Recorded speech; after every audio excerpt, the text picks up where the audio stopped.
This is WWE superstar Drew McIntyre, and you're listening to the WWE Podcast. The champ is the one that everybody wants, me. It's going to WrestleMania. Claymore! Austin 316 says I just whipped your ass. This is my iron. You're going to acknowledge me. What's going on, everybody? It is Sunday, the 22nd day of June, 2025, as we roll into the last week before Night of Champions that comes to us Saturday from Saudi Arabia. And yes, it looks like the event's still on. I know with what's going on in the U.S. and Iran and all of that, it does not seem to be affecting this event. So not going to get into the details of it. That's not what this show is about, but just suffice it to say that it looks like the event is still on and unaffected at this point for the PLE. And let's be honest, there's so much money on the line for WWE and for Saudi Arabia, for that matter. The amount of revenue that each of them generates for the other, this event is not going anywhere. Outside of there being some kind of intelligence that there is a direct threat to this event is happening come hell or high water. So just want to get that out of the way.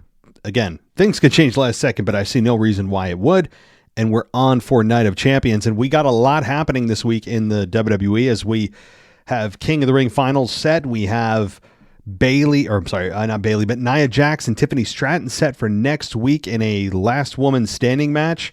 We have John Cena's pipe bomb promo that I will talk about at the top in just a moment, and so much more. But first, thank you for joining us here on the WWE Podcast. We are here almost every single day, whether it's a nostalgia show or a new show, depending on the day. Of course, will depend on what we post out there. Now, we do have an NXT spot open. Jay is taking a bit of a leave. And no hard feelings, obviously. There's nothing, okay, guys, nothing nefarious happened. It's simply life, and I wish him the best, and he's welcome back anytime. But, we've kind of both agreed that, it probably is for the best that he take care of life. And that means a new spot's open. And that means that if you are interested in covering NXT, please let me know. You can email me at mailbag@wwepodcast.com. Let me know if you're interested in taking on the NXT review that is done every week. It would be something that is done every single Wednesday or even Tuesday night. If you're able to get it done after NXT airs, even the better. But the next day is when it would be best to get it on and posted. So the earlier the better with that, and MP3 format. And if you have an external mic of any sort that is higher quality than the internal mics that are built into laptops, that would also be something that is required as well. So if you're interested, send me a clip of you talking about wrestling for 5 minutes. And send it to my email, mailbag@wwepodcast.com, if you're interested in covering NXT every single week. And that's really it. And we can talk a little bit more about additional details after things are sent. And I'd appreciate it. So there you go.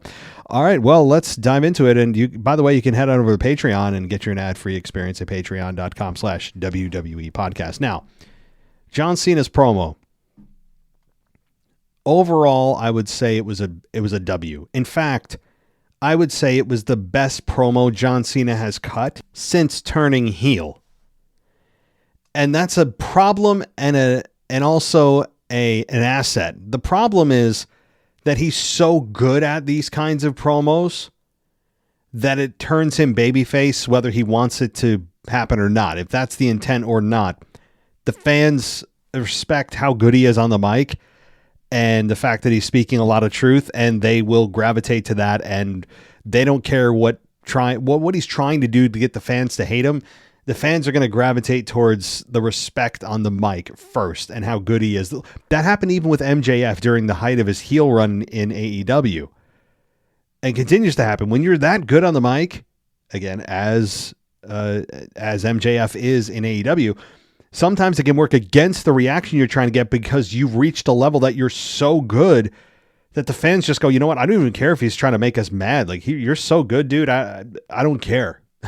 I don't care what you're trying to do to make a fun of our city or run us down or try to insult us. It's just like, yeah, that's all secondary crap. Obviously, that's very transparent in what you're trying to do. But first and foremost, we respect your skills here because they're off the charts. And that's what John Cena has approached. Well, he's been there his whole career, but that's what he's approached for the first time as a heel. And you heard the crowd chanting for John Cena with the things he had to say back to Punk. And we'll go through that in more detail in a minute. But I want to give you guys some breaking news. And that is that CM Punk apparently is still selling the table spot. It's breaking news. We're not sure how long he's going to sell it for. But apparently he's still laying there in the middle of the ring. The production crew have tried to break down the ring. He can't move. The table spot was that rough that he's still selling it. So that's breaking news. You heard it here first. And I'm being, of course, a facetious jerk, but I get it. Like, that's maybe the one fly in the ointment, as they say, is that, look, I respect Punk on the microphone as a wrestler. Certainly outside the ring, I don't agree with him on much when it comes to other things, but that's beside the point because I can respect him in ring and on the mic, and that's all that really matters for this conversation. But my point is that this is the one thing that I've never seen anyone sell a move like that as long as I have in my entire life. What would have been better is if Cena went up to the ramp and sat down, because then it would have allowed CM Punk to do what John Cena did during the original promo and actually have him just kind of sit up and listen. This is what John Cena did to CM Punk in Vegas. What was it, 12 years ago? Oh, whatever it was, 14 years ago. So that was a little bit much where CM Punk sold. I mean, it was like he got shot.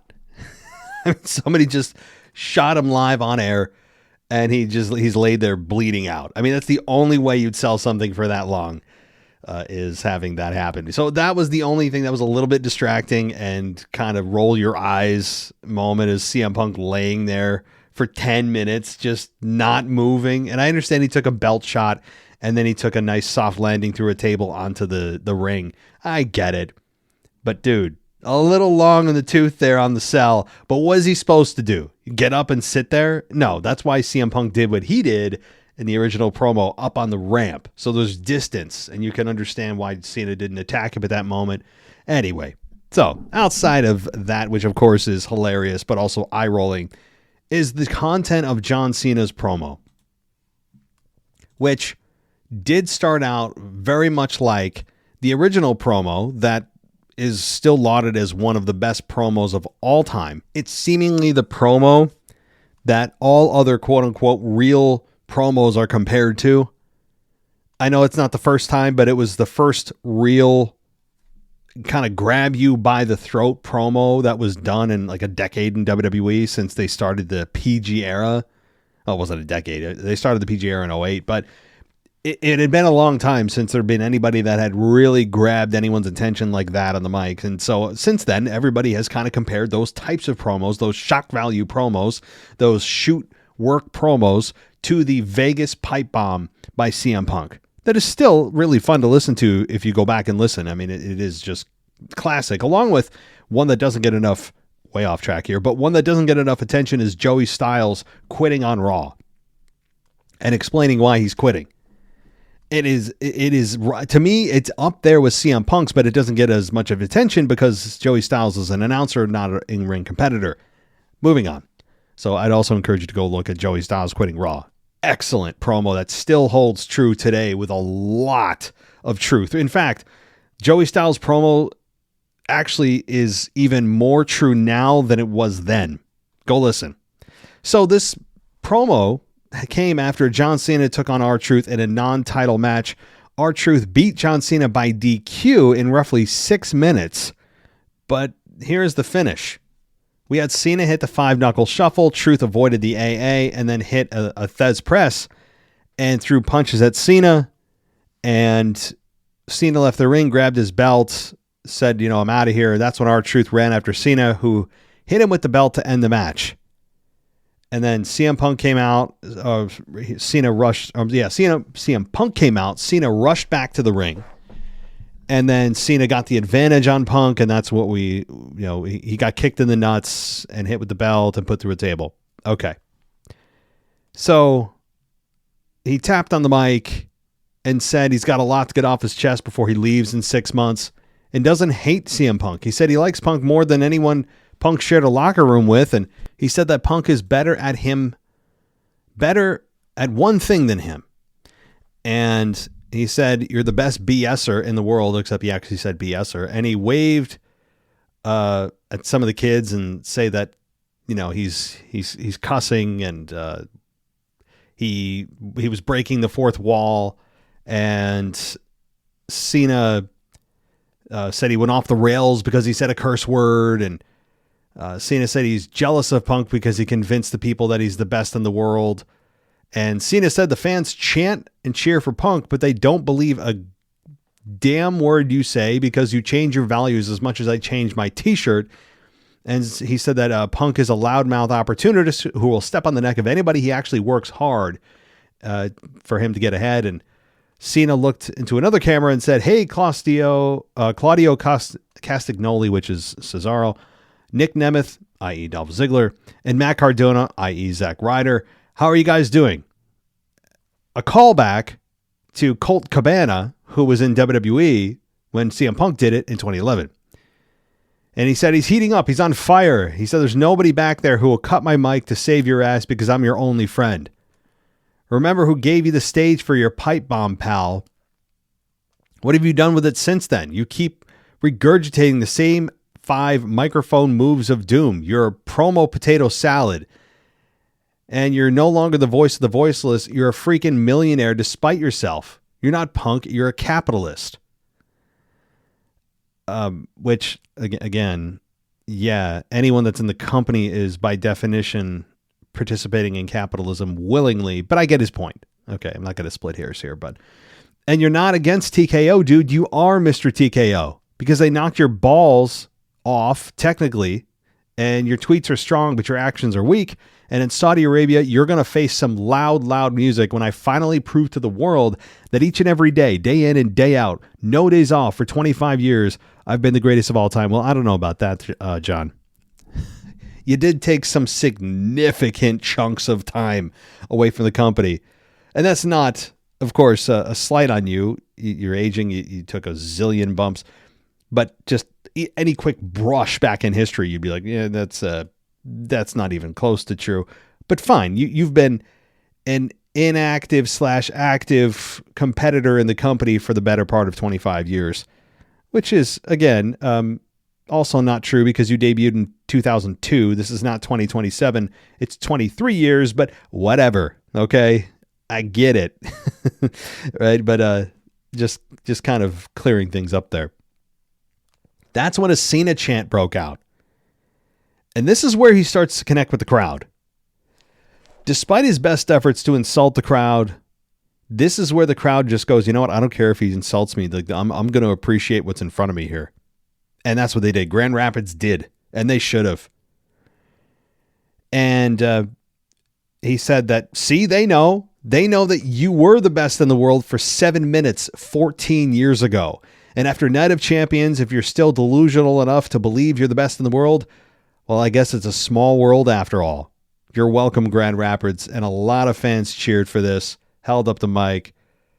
I mean, it was really good here. I know that CM Punk is a fan favorite and John Cena is playing the heel for the first time, but you got to respect this. And it's going to be interesting to see what CM Punk does to try to get the momentum back on his side, because the fans really started, I think, turn for Cena here. Doesn't mean that CM Punk's going to be turning heel, although there's some speculation of that. It just means that right now it's going to be a little bit more of a dueling chant than I think WWE anticipated when they put this match together months ago. Because fans are like, oh yeah, Cena has 6 months left. Oh my God, yeah, we forgot how damn good he is on the mic. And was it better than the original pipe bomb? I don't know. I don't think it was, only because the originals are almost never been the sequels are almost never better than the originals in terms of anything. But also, if he's trying to mimic what CM Punk did, then by definition, it's a recognition that Punk did something revolutionary and he's trying to piggyback off it. But, this was not selling Cena short here. He did an incredible job and does what he always does and bury people on the mic in a way that it's just masterful to watch. And, you do wonder what CM Punk's going to do here, because there's a lot of truth in what he said. There's a lot of truth in what Cena said about CM Punk, that he's not bucking the system. He's not fighting the man. There's nothing for him to really, really rebel against anymore, and saying he's not going to take Saudi money and ever compete there no matter what. And here he is. Now he's a millionaire. He's doing what he's supposed to do as a contracted employee, or independent contractor to be exact. And he is going to be taking a paycheck to compete in a place he said he wouldn't compete. And, again, he's trying to pretend he's something he's no longer fighting against, because he is a part of the machine now. He is exactly what he was trying to fight 14 years ago. Now he is that thing. And Cena pointed it out correctly. So it is something that I'm very interested to see how CM Punk responds to. Cena did kind of mic drop him there. And if there's anybody that can come back from it, though, it is CM Punk, who obviously, as we all know, is well skilled on the mic. But he's going to have to do some digging. He's going to have to really think about the response here. And he's got a week to do it. This is the final build here with Monday Night Raw and SmackDown. With no real brand split, they can have him on both nights if they want. But CM Punk needs to not compete, but he needs to talk. I don't want to see him. I don't want to even see him and Cena. No more physicality. I don't need it. Right now it's about the mic. And CM Punk needs to rebound, and rebound quickly, because Cena got him pretty good on some stuff that is just true. Not even in a kayfabe way, like a shoot way. Real. That's what made this partially great. So, I was a big fan of this. It was a great way to end SmackDown. By the way, go listen to our SmackDown review done by Amanda from the UK. And she did an excellent job covering this and everything else on SmackDown. Check it out. So, one thing also about R-Truth while we're on the subject here. I kind of alluded to this a little bit in my previous shows. I like the fact that they brought him back. It's a testament to the power that we have as fans, despite the fact that WWE, specifically Triple H, will not acknowledge it to simply enable us to continue to do it, which, again, should encourage us to do it more. But what I will say is I'm concerned that they took the charm out of what made R-Truth connect with the fans. Now he's just kind of this bald-headed guy who's attacking people from behind. What made him connect with the fans is his innocence, is his ignorance, is his humor. That's what he connected with the audience on. Not the in-ring. Not this guy that, every time he attacks somebody, it's from behind. The crowd reactions are getting smaller here. They need to be very careful with what they're doing with the R-Truth return. I know that maybe they're trying to set him up for some kind of title run down the line and having him cut his dreads off. But we're still referring to him as R-Truth, not Ron Killing, so it's still R-Truth. What are we doing here? You take away his personality, which is, again, what the fans connected him with him on for those traits I mentioned. And then he doesn't really do anything other than attack people from behind. And they're still referring to him as R-Truth. I'm a little concerned. I'm in the cautionary level here. If out of 5 being red flag, you're about to get fired, I'm like a level 2.5 right now. And not in terms of him getting fired, but in terms of just concern for his direction. I'm like 2.5. I'm in the yellow, trending orange. So I don't know. Again, I don't know what the plan is for him, but I'm really worried that they just kind of neutered what made him special, what created that connection with the fans in the first place. That they took away that thing that actually connected him. And now I don't know who this guy is. He doesn't look like R-Truth. He doesn't have the same personality. He's attacking me from behind his head. I'm a little worried. That's all I got to say. So we also had the Bronson Reed versus LA Knight match. This match ended in 7 minutes and 49 seconds with LA Knight beating Bronson Reed because he was speared by Breakker for the DQ finish. So sure, LA Knight got the victory, but I'm kind of glad LA Knight didn't outright beat Bronson Reed, because I've been saying that Seth's group, this unnamed group, needs a little momentum. They need to stop losing.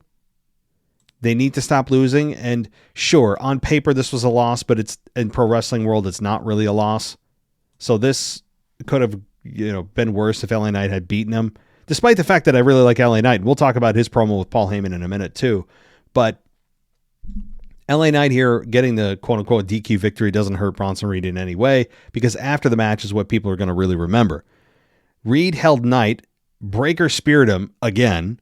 Breakker then held Knight while Reed hit him with a tsunami. Reed hit him with a second one, and the fans started to get into the one more time, and Reed didn't immediately comply.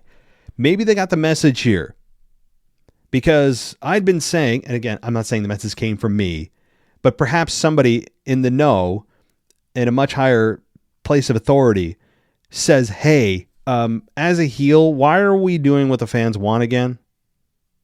Why are we being controlled by the fans? We should do the opposite of what the fans want, because, I don't know, we're heels. Our goal is to be hated, not be cool, which kind of defeats the whole purpose of being a heel. But so Bronson did not immediately go for a third. I was concerned he was going to comply, and he eventually did. But the key is he didn't do it when the fans told him to do it, and he only did it because Paul Heyman directed him to. If you saw Paul Heyman on the outside of the ring, he was pointing up to the top rope and saying, do it again, or give it to him again, or something like that, screaming at Bronson Reed.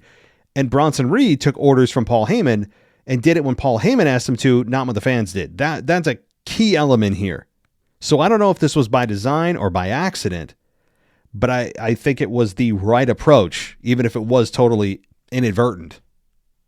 And LA Knight gets his ass, 2 spears, 3 tsunamis. LA Knight, in all reality, next week should come out at least with some kind of a little bit of tape around his ribs or something, just a little bit. And you know what? It also, when you do that, not only adds a little sense of realism to this whole thing, but it allows the heels for something to pick apart once they are able to attack Knight again, and they will. So it's really a win-win for something like this to go unnoticed.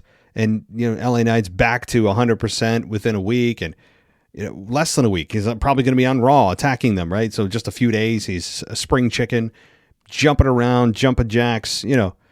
No, there should be an attack like this should not be just the standard norm of, oh, well, he'll be fine and he'll come back. No, there should be some kind of damage done here. Bruised ribs. How about just bruised ribs? No broken bones. I'd even accept that. Bruised ribs. It puts the babyface in a precarious position right away, creates sympathy right away, attacking the ribs. He has a bullseye on it.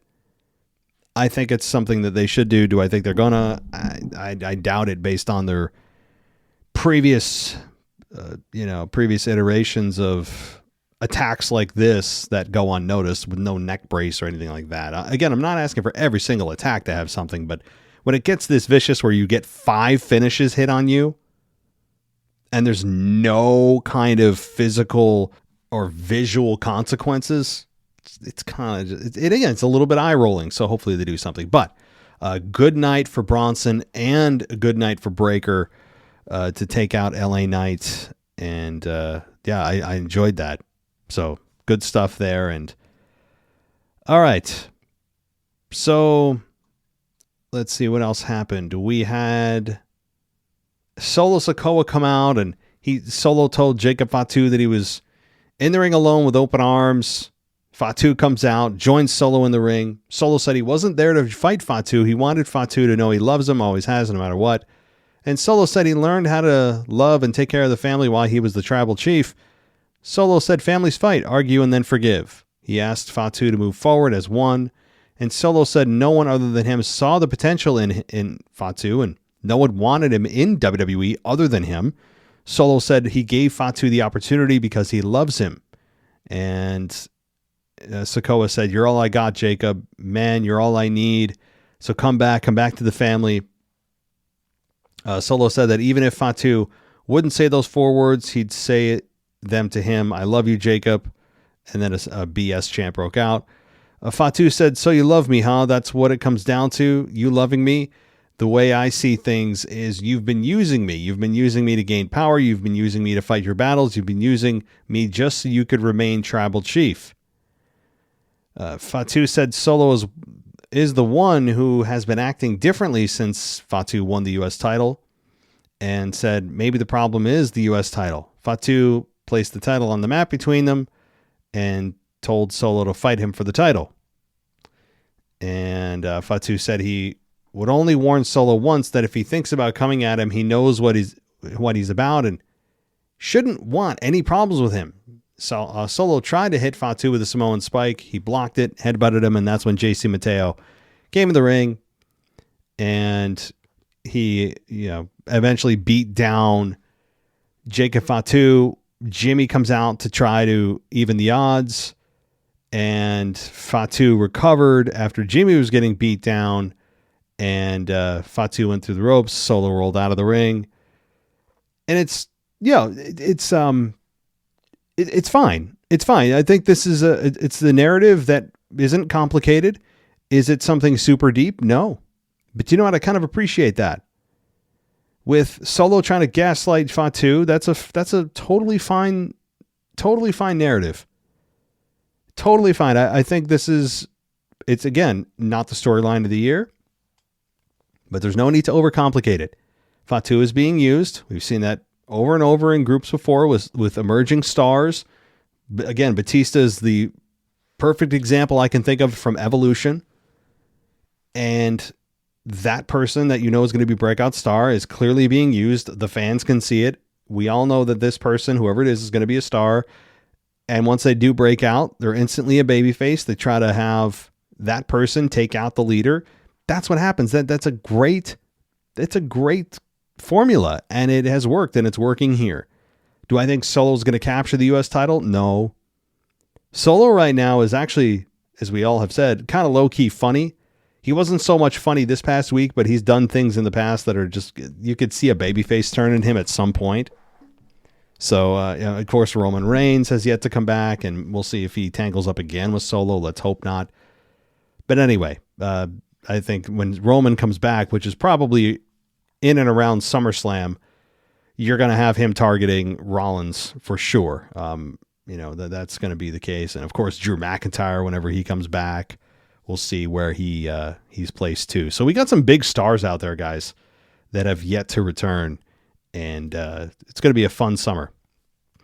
So let's continue with some other SmackDown stuff. Charlotte Flair and Chelsea Green. This match was kind of quick. It ended with Chelsea losing to Charlotte Flair by DQ in 7 minutes and 25 seconds. The finish was Piper Niven coming in after Flair applied the figure 8 to Chelsea Green. Piper Niven comes in, hits a senton on Flair to end the match. After the match, Niven continued to work over Flair until Alexa Bliss runs out, fights off Niven and Fire, and Bliss hits Sister Abigail on Chelsea Green. And then Bliss stared at Flair from across the ring, held out her hand. Flair walked past Bliss and exited the ring. So Chelsea Green, boy, I mean, think about where she was originally to where she is now. I know that she's not champion, but working with Charlotte Flair in a competitive match is something that I don't think a lot of us expected. If you were to look at her from her first kind of iteration as Chelsea Green, she was, before people found her endearing, she was just kind of an annoyance in a way that just, you didn't want to even watch her. And she found her spot. She found her place, and she's now working with Charlotte Flair, and she held her own. She held her own, and I have to give her credit for that. And Charlotte Flair, again, it was a night of kind of DQ finishes here. So I have to say also what I really like, Alexa Bliss and her finish, that Sister Abigail DDT that she does that adds another little twist to it. I like that. That is what I think that's what Crossroads should be. Maybe Cody can take a little bit of a cue from Alexa, because she has added something that actually makes sense and would, in theory, hurt her opponent more by wrapping your arm around the head of your opponent to try to drive it to the mat, again, in theory. Where Cody Rhodes, as we all know, even in real time, and even if I fast forwarded his move, it doesn't look good. Because he's clearly the one taking the bump. I can't even pretend in my pretend mind that what he's doing is hurting his opponent. So maybe Cody can take a little bit of a hint from Alexa. All right. So we then have a Randy Orton and Sami Zayn King of the Ring semifinal match. The match ended in 11 minutes and 25 seconds with Randy Orton beating Sami Zayn. A match that is fun. You know, I actually didn't know who was going to win this, because Sami Zayn was considered a potential, as Randy Orton pointed out in the night, one day he'll be world champ, but right now he's trying to fight John Cena and win a championship back, win his 15th championship. But alluding to the fact that Sami Zayn one day will be world heavyweight champion. Now, notice he said world heavyweight champion, not undisputed champion, but we do have some acknowledgement that Sami Zayn is due for a title run. Fun match, though. The RKO that was blocked, that almost went into a haluva kick, that went into an RKO, was a fun finish. 1, 2, 3, and that's it. The RKO is one of the few finishes that are still protected. It's not always, but it's one of the few that are the money finishes, much like the pedigree back in the day was protected. The RKO was also fairly protected by today's standards. Nia Jax also came in the ring and complained about being betrayed by Tiffany Stratton. Tiffany comes out and said Jax is like a toxic ex that she can't get rid of, and she told Jax to get over it and asked when Jax would admit that she's better than her. And Jax said that if Stratton is so much better, she'd give her a rematch that doesn't involve kicking a chair in her face. And she climbed in the apron and said it was Jax's lucky day and announced that she'll be facing Jax in a last woman standing match on next week's show. That really pissed off the crowd. And Jax went after Stratton, who avoided her. And then it ended with a Jax getting the advantage, hitting her with a leg drop, and Naomi running out with the Money in the Bank briefcase to try to cash in. Which, okay, before we get there, crowd was not in Stratton's corner here. I've been noticing a trend for a few months now, really since WrestleMania, that Stratton has kind of fallen off of the best BFF list with the audience. She's losing a little bit of steam. I have alluded to the fact that her natural voice is whiny and shrill, and it is, which doesn't help her. She's not easy to listen to. Like, let's be honest, she's not going to be doing any ASMR anytime soon.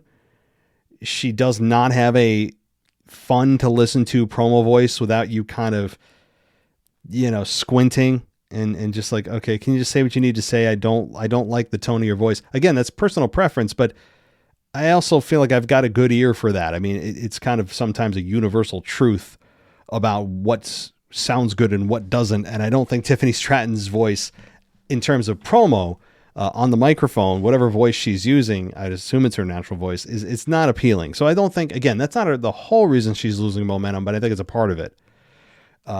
In the ring, obviously, she's got her A game on. In the ring, she is, she can go toe to toe with anybody, and she is young, and she was the shiny new toy, and she is the champion, and all of that, and all that's true. She's the WWE Women's Champion, and she beat Charlotte at WrestleMania, and they had a hell of a match at WrestleMania. All that's true, but the mic stuff is killing her. And this here with Nia Jax, I don't think it endeared her to the crowd anymore, because when they heard the dreaded phrase when you're in person is next week, there is nothing worse than hearing that phrase when you've just purchased a ticket, spent your time, money. You have to get up early for work the next day, and you're going to be leaving a crowded parking lot, maybe even a parking garage, sitting there for 45 minutes trying to back out. You got to buy food. You want to buy merch. And you hear the words next week. There is nothing worse in this world than that phrase when you are in person. So they get that from Tiffany, which the crowd, again, they were not happy about that. But also the second piece here, I love Naomi's new character. You guys know I've been a fan of her cash in, or rather her win, since the Money in the Bank event. I think she was the right person to win. I thought Alexa would win, try to be smart, but Naomi was the logical pick. But this segment here with Nia Jax screwing over Naomi, why? Why? How is it going to hurt you? Is it just because you want to be the one to humiliate Tiffany and take the belt off of her? Otherwise, you're not, your title shot isn't going anywhere. Maybe that's the logic, is she feels, or maybe the narrative is, if they even get to that and care to kind of tie up this loophole, is if Nia Jax can't face Tiffany for the belt, she doesn't get a title shot. Okay, fine. It's kind of silly, because the title shot shouldn't be relegated to who's holding it. It should just be the belt itself and the opportunity to win a championship, not who's actually holding the physical belt. But if they want to sell us that, I would sloppily buy it. But generally, when you see this, it's kind of like when you're in a fatal 5-way or 6-way or whatever elimination match, and you have people in the match breaking up the pins. Why? If it's an elimination match, not sudden death, it behooves you to just stand and watch. Much like the Royal Rumble, when you're interrupting an elimination. Again, why? It makes you look foolish, and what you're doing look foolish. It makes sense for you to stand by and allow eliminations to happen to increase your odds of winning said match. Again, in a smaller example, what we saw on SmackDown, why in the hell would Nia Jax care? Does she suddenly have an affinity for Tiffany holding that championship? Why? It also doesn't make even more sense when you add the fact that both Nia and Naomi are heels. Therefore, if they are both heels, they should be, by default, on each other's side and allowing Naomi to cash in. So, again, logic loopholes here that just strike me every time. Every time I see something like that. But, okay. So, we did have Cody in this event here. We'll talk about that in a second. Let's see. I forget how long SmackDown is here. I've got so many notes, and I'm reading a review that somebody else wrote. I'm not going to get to everything. And I'll just say that right up front, because I want to talk about Raw a little bit. But we have Cody Rhodes making an entrance here for his in-ring promo, and Jey Uso comes out through the crowd. Again, why these two are here. Rather, why Jey Uso's here, I don't know. But he's there doing his arm pumping routine. They hugged. The crowd wanted more, so all this stuff. So Jey said they've both been at the mountaintop, but on Monday there would only be room for one of them, and said he knew that it wouldn't be personal, it would just be business. And Jey said that after they go to war, it would be 4 letters, 1 word, and the crowd yelled yeet. Again, relegating Jey to a mere couple of sentences for a promo is all you need to know about the faith they have in Jey to cut any kind of promo that's longer than a minute and a half or less than that. Sami Zayn did come out again, and he joined Cody and Jey in the ring and said it was nice to share the ring with 2 great friends who are 2 of the very best that the business has to offer, and said he'd be lying if he wasn't aware that of the 3, only he had not won a world championship. He recalled appearing at WrestleMania and not having a match because he wanted to see Jay win the world title, and recalled being the first person to enter the ring to congratulate Cody after he finished his story. And Zayn said they hoped they would both understand that it was time for him to finish his story. That's when Orton came out, and he scalded all of them. And that's good. I mean, Randy Orton, it's nice to see him back in the ring too. Back in, ever since Triple H took over, he has been much more loose on the mic. It's like he's been able to breathe. Now, not without some kind of, he's had flubs here and there, but he has generally been released to kind of talk however he wants to talk since Triple H has taken over. I've noticed that for sure. And we did get Alexa Bliss versus Asuka in a Queen of the Ring tournament semifinal match. Asuka beat Alexa Bliss with her hip attack, which again, is it called like the Empress or the I forget what it's called. They said it on SmackDown, and I tried to take note of it, and I just forgot. It's some kind of hip attack. The second week in a row, I can't remember what it is, but somebody out there, I'm sure, will remind me in an email. But Asuka wins, and she'll face the winner of Jade Cargill versus Roxanne Perez in a semifinal match that will be held on Raw. I would imagine that's probably Jade versus Asuka, but we'll see when it all is said and done. Now, Alexa Bliss here continues to be teased with upper main event status and then shot down to mid-card. Alexa Bliss, who still carries around a doll, she's not involved with the Wyatt Six. We know that the doll is kind of maybe a memoriam to Bray, to Wyndham. I don't know. It is part of the gimmick that we all knew and loved when she was with Bray, and it has worked. But I'd like to hear a little bit more from Alexa. I'd like to know what her mission is. Just kind of, and she's good on the mic, really good. She's got a very believable tone to her voice. Her delivery is always excellent. I think we need to hear more from Alexa Bliss, to be quite honest with you. But I don't know if they're ever going to really do anything with her. It feels like they know where she is. They know what lot in life that she has, and they don't seem to want to deviate from it. She's got name brand value. She might have a championship match every now and then, but there's no plans clearly at the moment to give her the championship at all. So that's very clear here. Maybe they're just trying to go with a new class of talent here with Jade, Roxanne, that maybe that's what it is. I know Alexa's not new, but you got to have some veteran talent in there. So having her lose to Asuka is not the worst thing in the world. It's more of a, just kind of a sign of the times for Alexa. Not encouraging if you're looking for her to win the belt. Okay. One last thing about LA Knight and the Paul Heyman confrontation. We had LA Knight come out, and he was asking for Seth Rollins and his crew, and he said that, you screwed me out of the King of the Ring. I'm going to screw you. You screwed me. I'm going to screw you out of the match. Explaining why he's been on Raw and back and forth and back and forth.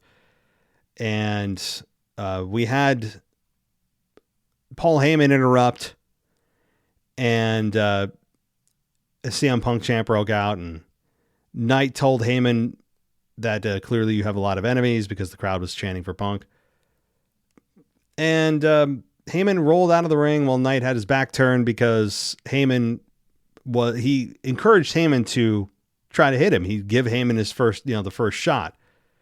But before that happened, and of course we got the Bronson Reed and Braun Breaker setup, Heyman did tell Knight that as a favor to him, Rollins let him tell Knight to get the hell out of the host city.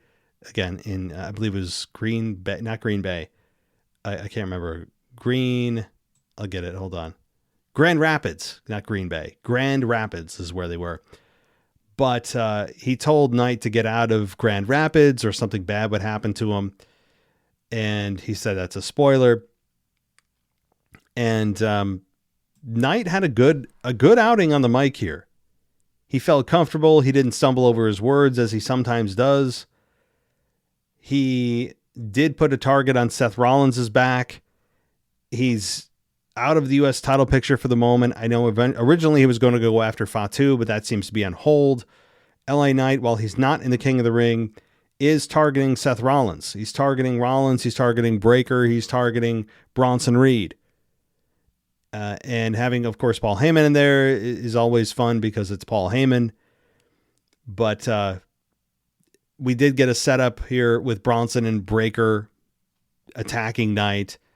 But that's when we had some help, right? Because we did have Knight get a chair, hit both Bronson and Breakker with it. And Jimmy Uso, didn't Jimmy? Yeah, Jimmy came out, didn't he? When you hear Jimmy's music, you're like, oh, poor little Jim. You know, poor guy. Because Jim is just, he's kind of the forgotten one out of the group, as his brother has just done such a nice job over on Raw. You know, so poor Jim. Poor little Jimmy.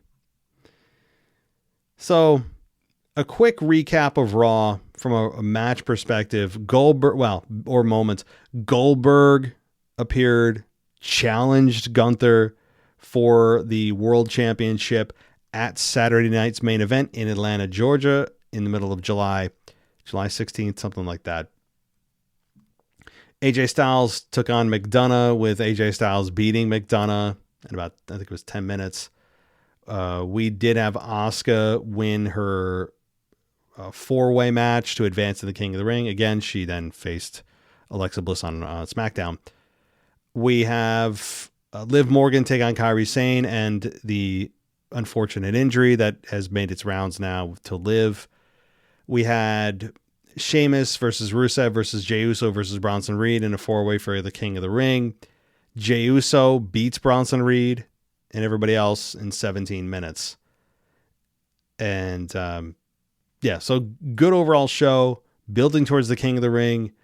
Glad that there is still some benefits to the person and people winning their respective King of the Ring for the men and women. There is a title shot on the line, as there should be.